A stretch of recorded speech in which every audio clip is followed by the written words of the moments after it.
નબીપુરમાં ઈદે મિલાદ પર્વની રોનક, સમગ્ર ગામ રંગબેરંગી રોશનીથી ઝળહળ્યું.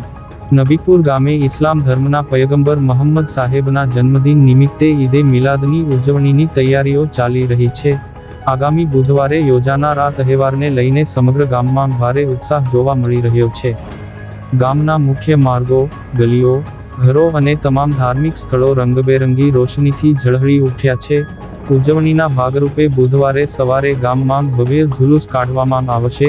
ત્યારબાદ ગામની ભાગોળે સમસ્ત ગ્રામજનો દ્વારા નિયાઝનું આયોજન કરાયું છે, જેમાં કોઈ પણ જાતના નાતજાતના ભેદભાવ વગર સૌ કોઈ લાભ લેશે.